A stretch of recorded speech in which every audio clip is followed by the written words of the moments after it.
حضرت ابراہیم علیہ السلام کا ذکر قرآن مجید میں کئی بار آیا ہے میرے بھائیوں۔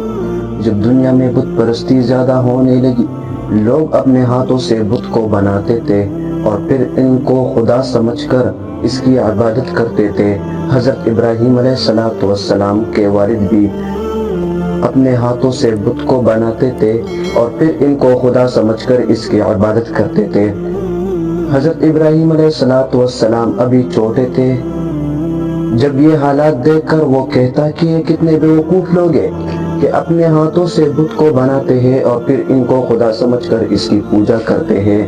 میرے بھائیوں، حضرت ابراہیم علیہ السلام کا بتوں کا توڑنا، حضرت ابراہیم علیہ السلام اپنے قوم سے اور ان لوگوں کو کہتے تھے کہ اے لوگو، اللہ کی عبادت کرو، عبادت کے لائق صرف اللہ ہے، عبادت کا مستحق صرف اللہ ہے۔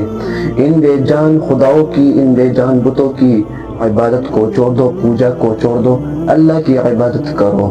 وہ قوم آگے سے حضرت ابراہیم علیہ السلام کو کہتے کہ اے ابراہیم، یہ سلسلہ ہمارے باپ دادا کے طرف سے آ رہا ہے، وہ بھی ان بتوں کی عبادت کرتے تھے، ہم بھی ان کی عبادت کرتے تھے۔ ایک دن ایسا ہوا کہ شہر سے بڑا میلہ لگا تھا۔ یہ شہر کے سارے لوگ اس میلے میں شریک ہونے کے لیے شہر سے باہر چلے گئے۔ حضرت ابراہیم علیہ السلام اس کے پیچھے کافروں اور مشرکوں کے بڑے بت خانے کی طرف گئے اور وہاں سارے چھوٹے بتوں کو مار ڈالا، کاٹ دیا، کسی کا ہاتھ کاٹا، کسی کا سر کاٹا، کسی کا پیر کاٹا اور کلہاڑا بڑے بت کے کندھے پر رکھ دیا، جس سے یہ معلوم ہوتا کہ یہ سارے کام اس بڑے بت نے کیا ہے۔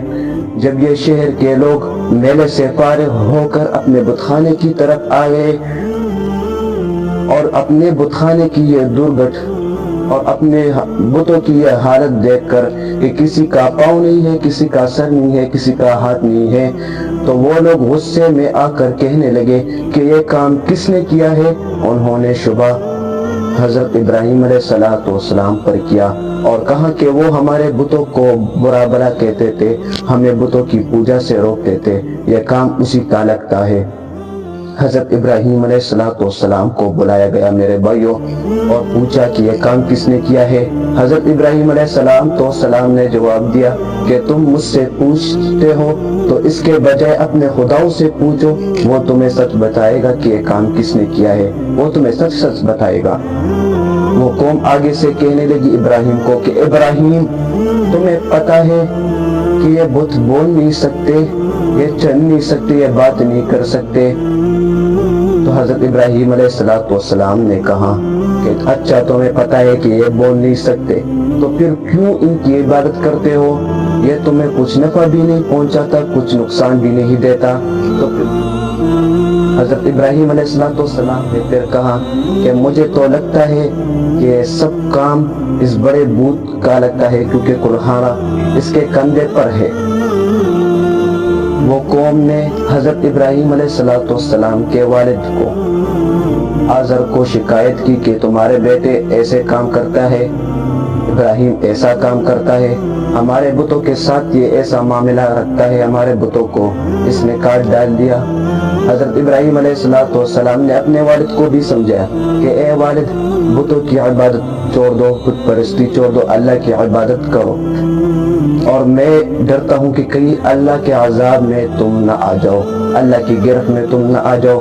حضرت ابراہیم علیہ السلام کے والد نے اپنے بیٹے سے کہا ابراہیم کو کہ ابراہیم، اگر آئندہ سے تم نے مجھے ایسی بات کہی تو میں تجھے سنسار کر دوں گا، اور کہا کہ ہمیشہ کے لیے میری نظروں سے چلے جاؤ۔